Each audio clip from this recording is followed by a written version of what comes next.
हिजो तिनै राजाले बनाएका, महेन्द्र राजाले बनाएका बाटाघाटा, पुल पुलेसा, उद्योग धन्दा, कल कारखाना सबै बेचिएर गए होइन। र आज हाम्रा छोराछोरी विदेशमा भारी बोक्न जान बाध्य भएका छन्। एउटा मजदुरको तलब 13,500 तोक्ने सरकारले अनि जनताको सेवा गर्छु भन्ने जान्ने मान्छेलाई लाखौं रुपियाँ तलब किन पाउने? जनता जनसेवा हो कि जागिर हो? जुन व्यवस्था आयो, जुन अभावसिद्ध व्यवस्था आयो, यो व्यवस्थाले गाडी किन्ने र घुस खाने भन्दा काम केही गर्न सकेन। यो प्रदेशको नाममा लुटिएको अरबौं रुपैयाँ, लुटाइएको अरबौं रुपैयाँ तपाईँ जे देख्दै हुनुहुन्छ। यो शिक्षा र स्वास्थ्यमा खर्च गरेका भए आज अक्सिजन नपाएर मान्छे मर्नु पर्थ्यो, आज आइसियु नपाएर मान्छे मर्नु पर्थ्यो। जनतामुखी नेताहरू हुनु भएन, कुर्सीमुखी नेताहरू बन्नुभयो। कहिलेकाहीँ त मलाई आफैले लाग्छ सरकार कहाँ छ भनेर, सरकारलाई कहाँ खोज्ने भनेर। हरेक ठाउँमा भ्रष्टाचार मौलाएको छ, अनियमितता मौलाएको छ, तर नियन्त्रण केही कुरामा छैन। नेताहरूले राष्ट्र राष्ट्रियता र जनता भन्दा पनि कुर्सीलाई प्यारो ठानेको देखियो, कुर्सी मोह देखियो। पिउने पानीसम्म हामी नेपालीले भ्रष्टाचार भएको पानी पिउनु परेको छ, कालो बजारी भएको पानी पिउनु परेको छ। म हरेक ठाउँमा यो कुरा उठाउँछु।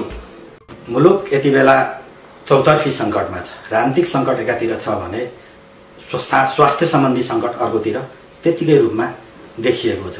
विश्वव्यापी रूपमा फैलिएको कोभिड-19 का कारण नेपाल पनि यति बेला तबाह अवस्थामा छ र जनता कसरी आफ्नो ज्यान जोगाउने भन्ने अवस्थामा छन्। यही बेलामा प्रधानमन्त्री खड्गप्रसाद शर्मा ओलीले दोस्रो पटक संसद विघटनको सिफारिस गर्नुभएको छ र राष्ट्रपति विद्यादेवी भण्डारीले संसद विघटन गरिदिनु भएको छ। यो अवस्थामा नेपालको राजनीति कता जाने हो, कसरी अघि बढ्ने हो भन्ने चिन्ता एकातिर छ भने अर्कोतिर जनतालाई कसरी जोगाउने हो। विश्वव्यापी रूपमा मानव जातिका विरुद्ध जाइलागेको अदृश्य शत्रु कोभिड-19 का विरुद्ध एकजुट भएर लड्नुपर्ने बेलामा हामी राजनीतिक खिचातानी र सत्ताको हामथापमा अलमलिँदा मुलुक कता जाला? जनता खान नपाएर भोकै बसिरहेको अवस्था छ। दिनभरि कमाएर बिहान बेलुकाको छाक टार्नुपर्ने जनता त्यही किसिमको पीडामा छन्। यो अवस्थामा ती जनताप्रति जवाफदेही रहनुपर्ने सत्ताधारी दल र विपक्षी राजनीतिक पार्टीहरू सत्ताको खिचातानीमा लाग्नु के जायज हुन्छ? एकातिर विश्वव्यापी रूपमा फैलिएको कोभिड छ, अर्कोतिर नेपालमा गइरहेको राजनीतिक सङ्कट छ। यो अवस्थामा राजनीतिक सङ्कट एकातिर छँदैछ। उहाँ लक्ष्मीप्रसाद संग्रौला यति बेला गाडीमा राहतका पोका बोकेर कहाँ खान नपाएका जनता छन्, को पीडित जनता छन्, कता भोकानाङ्गा जनता छन्, त्यो खोज्दै हिँड्नु भएको छ। भोकानाङ्गा पीडित जनता खोजिराख्दा राजनीतिलाई तपाईँले कसरी विश्लेषण गर्नुभएको छ? अहिले विकसित भइरहेको राजनीतिक घटनाक्रमलाई यहाँले कसरी विश्लेषण गर्नुहुन्छ? देश र दुनियाँ तबाहमा रहेको कोभिड-19 का विरुद्ध राज्य कसरी लड्नु पर्थ्यो, लड्न सक्यो कि सकेन भन्ने विषयमा लगायत राष्ट्रिय प्रजातन्त्र पार्टीको आगामी चुनावी रणनीतिका सम्बन्धमा पनि उहाँसँग हामी थप कुराकानी गर्छौँ। मन्त्री परिषदको सिफारिसमा राष्ट्रपति विद्यादेवी भण्डारीले दोस्रो पटक संसद विघटन गर्नुभएको छ। केन्द्रीय संसद, सङ्घीय संसद भन्छौँ हामी, त्यो विघटन गर्नुभएको छ। यसलाई राप्रपाको केन्द्रीय कार्य सम्पादन समितिको सदस्य पनि हुनुहुन्छ यहाँ, त्यस नाताले कसरी विश्लेषण गर्नुहुन्छ? मलाई त अहिले देशको राजनीतिक अत्यन्तै चरम अवस्थामा पुगेको छ। देश कोभिड कहरले गर्दाखेरि देशका जनताहरू मर्माहत अवस्थामा छन्। अहिले साँच्चै भन्नुपर्दा यो देशलाई चाहिँ राजनीतिक सङ्कट ल्याउनु हुने थिएन। तथापि सम्माननीय राष्ट्रपतिज्यूले चुनाव घोषणा गरिसक्नु भएको छ। 2/3 सरकार हुँदाहुँदै त्यही सरकारभित्र विविध रूपमा खेलीमेली भएको अवस्था हामी सबैलाई जगजाएरै छ। अहिले अन्ततगतवा के देखियो भने नेताहरूले राष्ट्र राष्ट्रियता र जनता भन्दा पनि कुर्सीलाई प्यारो ठानेको देखियो, कुर्सी मोह देखियो। यो कुर्सी मोह नगरेकै भए पनि हुन्थ्यो र राष्ट्रिय प्रजातन्त्र पार्टी सधैँ जनताको हितमा रहने पार्टी, सधैँ राष्ट्र र राष्ट्रियताप्रति वफादार पार्टी भएको नाताले हामी त भन्छौँ कुनै पनि पार्टी फुटको सङ्घारमा जानु हुँदैन, पटक पटक फुटको पीडा हामीले पनि भएका छौँ। त्यसैले यो फुटको अवस्था कसैमा नआइदियोस् भन्ने हाम्रो चाहिँ शुभकामना हो। तर हाम्रो शुभकामनाले उहाँहरूलाई थामेन, मूलत नेकपा एमालेलाई थामेन र अहिले पार्टी फुटको सङ्घारमा गएको हामीले देखेका छौँ। त्यही सङ्घारको कारणले नै गर्दाखेरि अहिले चाहिँ चुनाव घोषणा राष्ट्रपतिले गर्नुपर्ने अवस्था सिर्जना भएको भन्ने हामीलाई लागेको छ। अब यो उहाँहरूको अन्तर्कलहको कारणले देशलाई ठुलो दुर्गतितर्फ धकेल्यायो। कोभिडको कारणले आज आइसियूको बेड नपाएर मान्छे सास फेर्न नपाएर मर्दै गरेको अवस्थामा, औषधि नपाएर मर्दै गरेको अवस्थामा, अनि अक्सिजन नपाएर मर्दै गरेको अवस्थामा अहिले हामीलाई चुनावभन्दा जनता बचाउन आएको थियो, त्यो गरिएन। तथापि अब राष्ट्रले गरेको कुरामा हाम्रो विमति छैन, यसलाई हामीले स्वीकार्नै पर्छ। तपाईँको पार्टी राष्ट्रिय प्रजातन्त्र पार्टी राप्रपाले त पहिलोचोटि संसद विघटन गर्दै चुनाव स्वीकारिसकेको अवस्था हो। यहाँहरूले चाहिँ मूलभूत रूपमा चुनाव अहिले स्वीकारेको अवस्था होइन यहाँको पार्टीले? हामीले अघि पनि तपाईँलाई मैले भने यो अहिले चुनावमा जाने अवस्था थिएन। तथापि देशको संविधान र राष्ट्रपतिज्यूले घोषणा गरिसकेको चुनावी कार्यक्रमलाई हामीले विरोध गर्न मिल्दैन, किनभने हामी कानुनको पालनाकर्ता हौँ, हामी कानुनलाई पालना गर्छौँ। त्यसैले हाम्रो चाहना भए पनि नभए पनि देशको राष्ट्रपतिले गर्ने कानुन र व्यवहारलाई हामीले स्वीकार्नुपर्छ। हामी संविधानभन्दा माथि छैनौँ, संविधानभन्दा मुनि छौँ।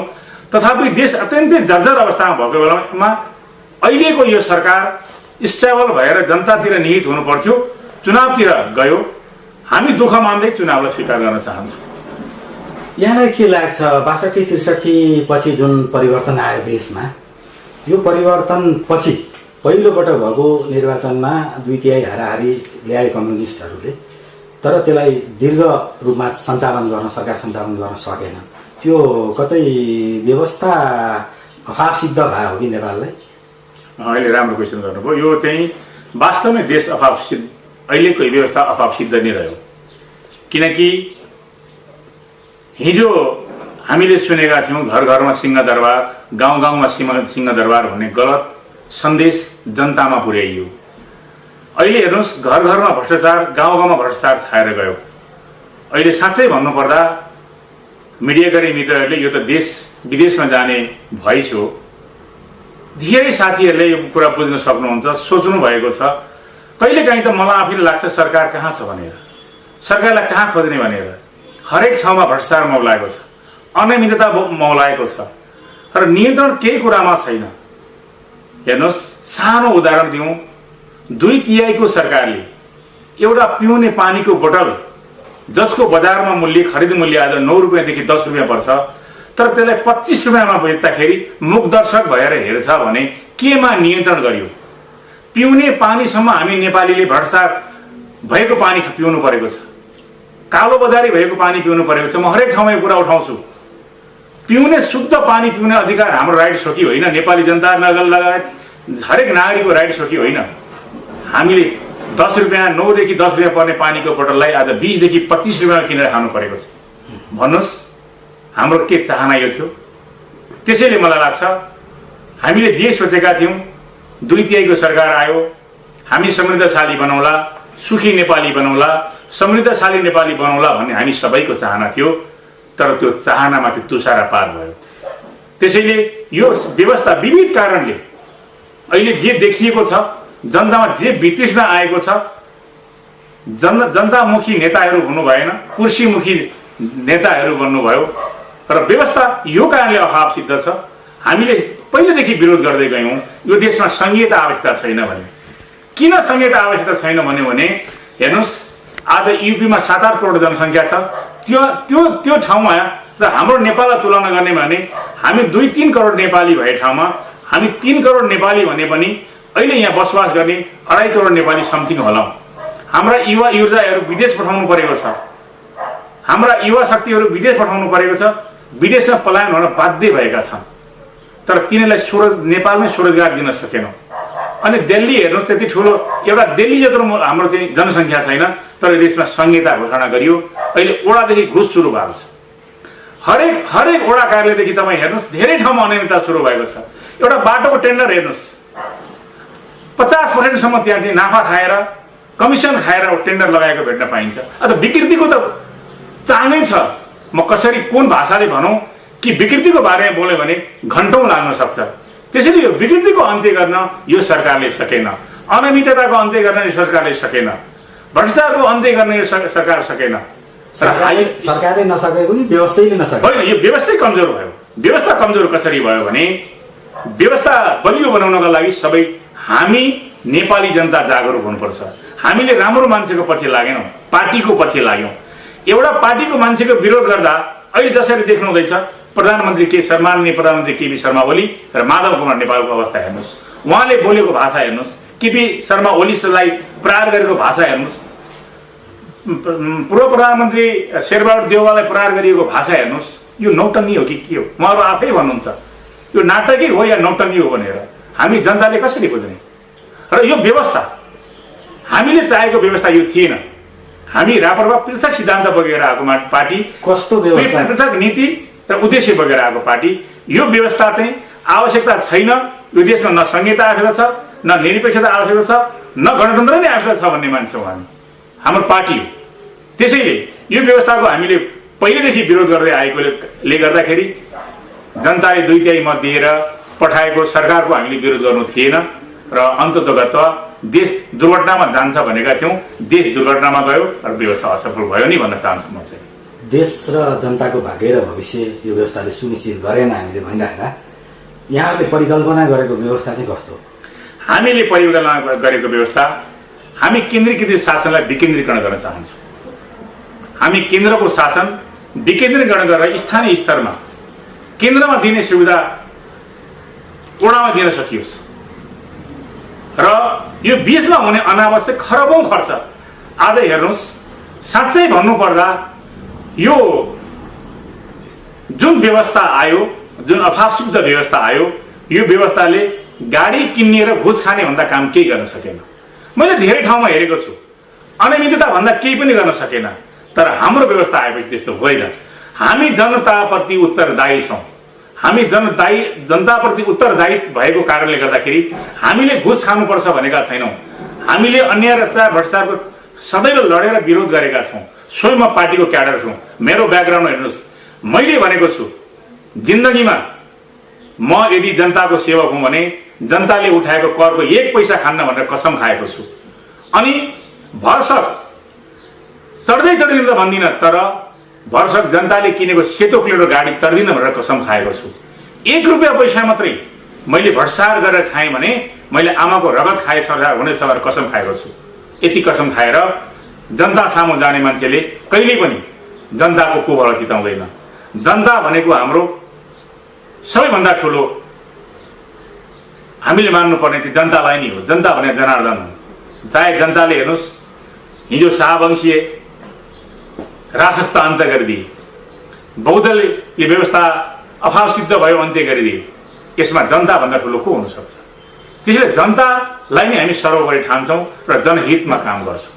जनहितमा काम गर्ने मान्छे र जनताप्रति उत्तरदायी भएको नाताले हाम्रो यो व्यवस्था चाहिँ अहिलेको व्यवस्थाभन्दा अलि सफल व्यवस्था रहन चाहन्छ र विकृति र विसङ्गतिको हामी खुलेर विरोध गर्छौँ। त्यसैले हाम्रो व्यवस्था आएपछि अहिलेको व्यवस्थाभन्दा पृथक व्यवस्था हुन्छ, किनकि हामी पृथक नीति सिद्धान्त मूल्य र मान्यतालाई स्थापित गर्न चाहन्छौँ। हामी केन्द्रीकृत शासनलाई विकेन्द्रीकरण गरेर स्थानीय स्तरमा, आज भन्नुहोस् यो प्रदेशको नाममा लुटिएको अरबौं रुपियाँ, लुटाइएको अरबौं रुपियाँ तपाईँ जे देख्दै हुनुहुन्छ, यो शिक्षा र स्वास्थ्यमा खर्च गरेका भए आज अक्सिजन नपाएर मान्छे मर्नु पर्थ्यो, आज आइसियु नपाएर मान्छे मर्नु पर्थ्यो। अनि एउटा मजदुरको तलब 13,500 तोक्ने सरकारले अनि जनताको सेवा गर्छु भन्ने जान्ने मान्छेलाई लाखौं रुपियाँ तलब किन पाउने? जनता जनसेवा हो कि जागिर हो यो? त्यसैले हाम्रो सरकार आयो भने हामी जनताको सेवक बन्छौँ, जनताबाट सरकारका जागिरै बन्दैनौँ। त्यसैले पृथक यो कारणले छ, यो भन्दा हामी पृथक यो कारणले छौँ, हामी जनताका सेवक हौँ, हामी सरकारका जागिरै बन्न चाहदैनौँ। तपाईँले भनिराखेको पृथक व्यवस्था राजा सहितको प्रजातन्त्र हो? हामी राजा सहितको प्रजातन्त्र, संवैधानिक राज संस्था र सर्वधर्म समभाव सहितको वैदिक सन्तान हिन्दू राष्ट्र र हामी अखण्ड नेपाल चाहन्छौँ। यो नेपाललाई खण्डित गर्न चाहँदैनौँ। हिजो पृथ्वीनारायण शाहले खण्ड खण्ड भएको राज्यलाई आज एक नबनाएको भए यिनै प्रधानमन्त्री केपी शर्मा ओली र पूर्व प्रधानमन्त्री माधव गौडा नेपाल र प्रचण्डजीको लडाईँ देख्न पर्थ्यो। अहिले आज हामीले यो यस्तो कोभिडको कहर भएको बेलामा हेर्नुहोस्, आज म भोका जनतालाई राहत बाँड्न केही राहत हुन्छ कि भनेर चामल दाल चामल नुन तेल लिएर पुग्दैछु। कोही ग्यास छैन रुँदैछ त्यहाँ पुग्दैछु। तर उहाँहरू यही देशको कर उठाएको पैसाबाट मोज मस्ती गरेर त्यो बालुवाटारमा लड्दै हुनुहुन्छ, कुर्सीको लागि लड्दै हुनुहुन्छ। यो व्यवस्था आउनु पर्थ्यो त। आज प्रधानमन्त्री केपी शर्मा ओलीले जे गर्दै हुनुहुन्छ राम्रो छ नराम्रो छ जनताले मूल्याङ्कन गर्ने हो। म उहाँको टिङ्का टिप्पणी गर्न चाहन्न। तर राष्ट्रपतिले जे गर्दै हुनुहुन्छ आज कानुनमाथिको संविधानमाथिको ठाडो हस्तक्षेप भएको कुरा हामीले हिजो मात्रै देख्यौँ होइन। धारा पल्टाएर हेरौँ नेपालको संविधानले के भनेको छ र उहाँले के गर्दै हुनुहुन्छ। कतिचोटि अध्यादेश जारी भएर कतिचोटि अध्यादेश फिर्ता भयो। यस्तो पनि शासन व्यवस्था हुन्छ। त्यसैले यो शासन व्यवस्थाको हामीले विरोध गर्यौँ। यो देशको राजनीतिक रहित आज सम्माननीय राष्ट्रपति विद्यादेवी भण्डारी नेकपा एमालेको क्याडर हुनुहुन्छ। तर हामीले चाहेको राज संस्था भएको थियो भने कुनै पनि पार्टीको क्याडर बन्ने थिएन। कुनै पनि पार्टीको क्याडर नबनेर राष्ट्रभक्त र देशभक्त मान्छे देशको प्रमुख भयो भने कुनै पनि देशमा बेला सङ्कट आउँदा यो सङ्कटको हामीले मुक्त गर्न सक्छौँ भन्ने हामीलाई चाहना छ र उद्देश्य छ र यो कुरा गर्न बाटोतिर हामी अगाडि बढेका छौँ। तपाईँहरूले चाहिरहेको संवैधानिक राज संस्था त 62-63 मा जनताको बलद्वारा फालिएको होइन र? यो त बडो मजाको कुरा गर्नुभयो। जनतालाई यो कुरा गल्ती बुझाइयो। साँच्चै भन्नुपर्दा माओवादीहरूले भौतिक आतंक फैलाए र भौतिक आतंकबाट चाहिँ सत्ता कब्जा गरे भने नेकपा एमाले भौतिक आतंक फैलायो। नेकपा एमाले र नेपाली कांग्रेस लगायतका पार्टीले बौद्धिक आतंक फैलाए। पम्फा देवीको खरबौं रुपियाँ पैसा लगेर स्पेनमा राखेको छ, स्विजरल्यान्डमा राखेको छ र देशलाई लुटेको पैसा त्यहाँ छ भनेर पुरा हंगामा मचाइयो। खोइ कहाँ रहेछ? तपाईँ हामीले आज यत्रो वर्ष ल्याउनु पर्ने होइन?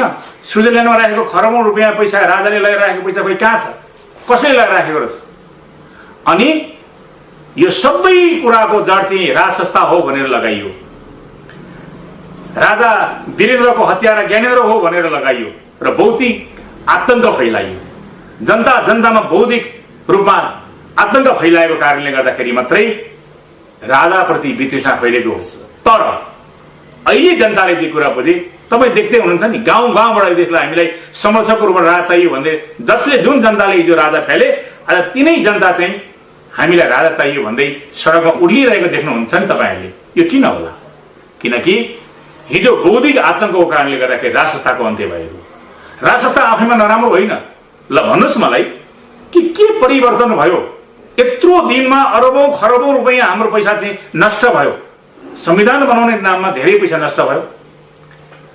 अनि अहिले चाहिँ संहिताका नाममा खरबौं रुपियाँ नष्ट भयो र राष्ट्रिय राजनीतिमा आइसकेको पार्टीले राष्ट्र हितका काम के गर्यो? हिजो तिनै राजाले बनाएका, महेन्द्र राजाले बनाएका बाटाघाटा, पुल पुलेसा, उद्योग धन्दा, कल कारखाना सबै बेचिएर गए होइन? र आज हाम्रा छोराछोरी विदेशमा भारी बोक्न जान बाध्य भएका छन्। र राज संस्थाले गर्ने काम आज नेताले गरिदिए भए राज संस्था चाहियो भनेर जनता सडकमा किन आउने? र बौद्धिक आतंकको कारणले फ्याँकिएको राज संस्था भएको कारणले अब जनता जागरुक भइसकेका छन् र यो अफापसिद्ध व्यवस्थालाई जनताले नै अन्त्य गर्छन् भन्ने हाम्रो चाहिँ मूलभूत चाहना हो र हुन्छ भन्ने पनि हामीले कल्पना गरेका छौँ। राष्ट्रिय प्रजातन्त्र पार्टीले चाहिँ अब निर्वाचनको मिति तोकिसकेको अवस्था छ सङ्घीय संसदमा। राष्ट्रिय प्रजातन्त्र पार्टीका योजना के छन्? हामी देशभरि के बहुमत लिएर आउँछौँ भन्ने हिसाबमा काम गरिरहेका छौँ कि के छ? हामी आफ्ना आफ्ना ठाउँमा हामी पार्टीका क्याडर्सहरू लागेर जनसेवामा जुटेका छौँ। हाम्रो पार्टीले आह्वान गरेको छ,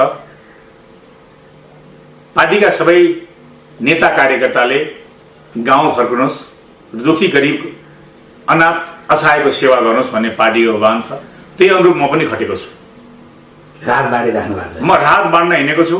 तथापि म पार्टीको क्याडर भए पनि म पहिल्यैदेखि नै मेरो चाहिँ बुवा 2.5 वर्षको हुँदाखेरि स्वर्गारोहण हुनुभयो। मलाई माताको आशीर्वाद छ।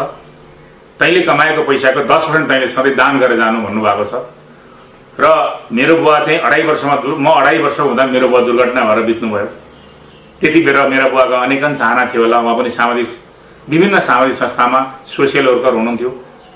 आमाको भनाइअनुसार कहिलेकाहीँ गरिब दुखीलाई आफ्नै लुगा पनि खोलेर बाँडेर आउनुहुन्थ्यो। तर दुर्घटनाका कारणले उहाँको मृत्यु भयो। र म जब जान्ने बुझ्ने भएँ, मेरी आमाले मलाई एउटा वचन भन्नुभएको छ, कुबक्सी नखानु र गरिब दुखी अनाथ असहायलाई हेरि नछाड्नु भन्नुभएको छ। र मलाई यो पनि थाहा छ कि कुनै दिन तपाईँ हामी रित्तो हात आएका मान्छे रित्तो हातै जानुपर्छ र सम्पत्ति थुपारेर हामीले जे गर्छौँ यो हामीले सही गरिरहेका छैनौँ। एकजना घाँसी जसले घाँस काटेर कुवा खनाए, आज हामी उनलाई बिर्सन सक्दैनौँ। हामीले गरेको सामाजिक काम यस्तो हो, एउटा परिवारलाई बचाउनु भन्दा एउटा समाजलाई बचाउनु, राष्ट्रलाई बचाउनु बहुत ठुलो महत्त्वपूर्ण कुरा हुन्छ। र घाँसीले काटेको घाँसको पैसाले खनाएको कुवाको पानी खाने मान्छेले जसरी आज घाँसीको प्रचुर गरिरहेका छन्, समस्त तपाईँ हामी नेपालीहरूले हरेक आफ्ना आफ्ना गाउँमा भएका दुखी गरिब असहाय र पीडितहरूलाई सेवा गर्न सक्यौँ भने हामीले राज्यको मुख कहिले पनि ताक्नु पर्दैन। र सबैले भावनाको रूपमा अहिले यस्तो कोभिडको कहर छ, मान्छे बेडमा छटपटाइरहेको छ, बेड खोज्दै जान्छ। अस्ति एउटा ट्विट देखेँ मैले, एकजना मेयरजीले लेख्नु भएको थियो, रातभरि मैले अक्सिजन खोजेँ तर मैले साथी बचाउन सकिनँ भनेर। भन्नुहोस्, एउटा मेयरले एउटा मान्छे, उहाँको नजिकको मान्छेलाई एउटा आइसियुको बेड राख्न सकेन, अक्सिजन दिन सकेन भने सर्वसाधारण गरिबको अवस्था के होला, कस्तो अवस्था होला। त्यसैले हामी अहिले पार्टीका क्याडर्सहरूले जनतासँग जानुपर्छ, जनतालाई बुझाउनुपर्छ हिन्दू राष्ट्र भनेको के हो, संहिताको विरोध किन गरियो र यो देशलाई गणतन्त्र चाहिँदैन भनेर हामी किन भनिरहेका छौँ भन्दै यो कठिन अवस्थामा, यो आइसियु नपाइरहेको अवस्थामा, अक्सिजन नपाएर मान्छे मर्दै गरेको अवस्थामा, अनि औषधि नेपाल सरकारले किनेको औषधि $4 $6 भनेर झगडा गरेर कमिसनको वार्ता नमिलेको अवस्थामा हामीले जनतालाई जागरुक गर्नुपर्छ। यो राष्ट्र तपाईँ हामीले तिरेको कर हाम्रो लागि हो, यस्तै अवस्थाको लागि हो, दुःख पर्दालाई हो। राज्य अभिभावक, राज्य भनेको अभिभावक हो। आज हामी अभिभावक विहीन भएका छौँ। गरिब जनता सडकै मर्नु परेको छ। हाम्रो व्यवस्था आयो भने हामी यसरी सडकमा मान्छे मर्न दिँदैनौँ, कुनै पनि हालतमा मान्छे मर्न दिँदैनौँ। किनकि हेर्नुहोस्, हामी बाटोघाटो बन्द गरेर, जङ्गलमा गएर तर्साएर, बन्दुक देखाएर अनि मान्छेलाई जिउँदै खाडलमा पुरेर सत्ता लिन चाहँदैनौँ। हामी जनतासँग जान्छौँ, जनतालाई हाम्रो कुरा बुझाउँछौँ र जनतालाई कन्भिन्स गरेर यो पार्टी चाहिँ यो देशको लागि आवश्यकता छ भन्ने बुझाउन चाहन्छौँ। र हाम्रा नेता आदरणीय राजेन्द्र लिङ्गनको भनाइ सुन्नु भएको होला, मलाई लाग्छ उहाँ जतिको मात्रै सांसद एकजना उहाँ हुनुहुन्छ, आज त्यस्ता 200 जना सांसद त्यो संसदभित्र संसदमा छिर्नु भयो भने देश किन बन्दैन होला। जसले देशको लागि मात्रै गरौँ भन्छ, यो माटोको लागि मरौँ भन्छ, राष्ट्र र राष्ट्रता बचाउँ भन्छ, अब अहिलेका हाम्रा नेताजीहरू कुर्सी मात्रै रोगटौँ भन्नुहुन्छ, आफूलाई मात्रै भन्नु भन्नुहुन्छ, जनता मरोस् मतलब छैन, ढाँट्ने र छोटो कुरा भन्दा बोल्नुहुन्न। अब कति ब्रिफिङ गरौँ कि धेरैजनाले सुन्नु भएको छ, पूर्व प्रधान अहिले अब त विघटन भइसक्यो, काम चलाउ प्रधानमन्त्री भन्नुभएको छ, उहाँले बोलेका कुरा कति पुर्याउनु भयो कति पुर्याउनु भएन। उहाँकै कुरा प्रधानमन्त्रीको कुरालाई लिने हो भने त डडेलामा बोक्ने ग्यासहरू अस्ति फ्याँकिसक्नु पर्थ्यो, आज घर घरमा चुल्हा होइन खाली रहन्थे। त्यसैले एउटा सत्ता आसीन मान्छेले सही र हुन सक्ने कुरा बोल्नुपर्छ। हामी नेपाली जनतालाई हुन सक्ने कुरा र दिन सक्ने कुरा मात्रै बोल्छौँ र हामी अहिले गाउँ गाउँको अभियानमा जुटेका छौँ र म पनि त्यही अभियानमा छु। मैले यहाँलाई अन्तिममा एउटा प्रश्न सोध्न चाहेँ। विश्वव्यापी रूपमा फैलिएको छ मानव जाति विरुद्ध एउटा अदृश्य शत्रु जाइलागेको छ, मान्छे विरुद्धै मात्रै जाइलागेको छ भन्ने अहिलेसम्मको मेडिकल साइन्सले देखाउँछ क्यारे यसलाई। यो बेलामा राज्य उत्तरदायी भएन जनताप्रति। तपाईँ गाडीमा दाल चामल नुन तेल बोकेर कहाँ छन् खान नपाएका, कहाँ छन् पीडित, कहाँ छन् गरिब भनेर खोज्दै हिँड्नु भएको छ। तपाईँलाई कस्तो महसुस हुन्छ कि राज्यले गर्नुपर्ने काम तपाईँ आफ्नो गाडीमा दाल चामल नुन तेल राखेर कहाँ को चाहिँ नि सडकमा चाहिँ नि भोकै बसिरहेछ भनेर हिँड्नु भएको छ, फिल कस्तो भएको छ यहाँ? मलाई यो देशमा राज्य छ तर शासक छैनन् भन्ने महसुस हुन्छ। म अहिले पनि होइन, अघिल्लो चाहिँ लकडाउनको बेलामा पनि मैले धेरै राहत बाँडे, रिङ रोड भरि घुमेर बाँडे। चाहिँ मान्छेका भोका अनुहार, दुखी शरीर, हजुर म त भोको छु, 2 दिन भयो भात नखाएको, 1 दिन भयो भात नखाएको, म त बिरामी छु, औषधि गर्न जाने उपाय छैन भनेका मैले सयौं आवाजहरू सुनेको छु। ती दिन दुखीका आवाजहरूले कहिलेकाहीँ मलाई आफैलाई झस्काउँछ। अनि हामी सरकारको विरोध गरेर बस्नुभन्दा मसँग भएको, मैले गर्न सहयोग गर्ने सक्ने मात्रै पैसाले पनि कमसेकम गरिबका छाक टारिदिए भने त त्यो पनि त नेपाली जनता हो नि। त्यो भोकले मर्नु पर्दैन नि। सरकारले त के गरेका छ मलाई थाहा छैन। मैले आफै भने म एउटा जिम्मेवार मान्छे, थाहा छैन। आज कोभिडसँग जुझ्दा जुझ्दै धेरै मान्छे मरे, हस्पिटलमा धेरैका लास होलान्। सरकारले कहाँ खर्च गरेको छ? एउटा कोभिडको बिरामीमा औषधि उपचार गर्न जान्छु भन्दा सरकारले के गरेको छ? मैले केही महिना अगाडि मात्रै मेरो झापाको दमकमा चाहिँ एउटा पश्चिमको घटना, जो ट्र्याक्टरमा लोड गरिएको कोभिडको बिरामी, त्यो पनि वडाध्यक्षको रोबरमा, त्यसलाई लोड गर्दाखेरि कसैको सहारा नभएर उहाँलाई लोड गर्दाखेरि टाउको ठोकिएर आवाज आएको सुनिन्छ। उहाँ जुन दिन त्यही बितेको घटना आयो, मलाई साह्रै ठुलो चित्त दुख्यो। एउटा मान्छे यो देशको नागरिक हो, बाँचिन्जेल जन्मेदेखि नेपाललाई ट्याक्स तिर्छ, राज्यलाई ट्याक्स तिर्छ, तर उसको मृत्यु एउटा एम्बुलेन्ससम्म नपाई हुन्छ भन्ने चिन्ताले मैले झापा जिल्लामा निशुल्क मेरो लगानीबाट निशुल्क एम्बुलेन्स चलाएको छु। जो कोहीलाई पनि तपाईँलाई कोरोनाको कहरको शङ्का छ भने मैले प्रयोग गरेको, मैले डोनेसन गरेको पैसाले त्यो एम्बुलेन्स चलेको छ। जो बिरामी बगे पनि त्यो बिरामीको खर्च म बिहोर्छु भनेर एउटा एम्बुलेन्स पठाइदिएको छु कि त्यसरी मान्छे नमरौँ। त्यो मैले सक्ने कुरा थियो, मैले गरेँ। गाउँमा गयो, साना झुपडी छन्, दिनभरि कमाएर ल्याएको पैसाले झोल किन्ने पैसा हुँदैन, रातभरि मच्छरले टोक्छ, त्यो बिरामी पर्छ, राज्यले हेर्दैन, गाउँमा सिटामोलसम्म छैन। र तिनीहरूले औषधि उपचार गर्न कहाँ जाने र कहाँ न्याय पाउने भनेर मैले 1000 झोल बाँडे। त्यो सामान्य हो, तर पनि मेरो पीडा बाँडेको, मैले मेरो चाहिँ उहाँहरूलाई सहानुभूति भन्दा नि मेरो पीडा बाँडेको। विद्यार्थी गयो सरकारी विद्यालयमा, लगाउने ड्रेस नपाएर म आज स्कुल आउन सकिनँ भन्छ।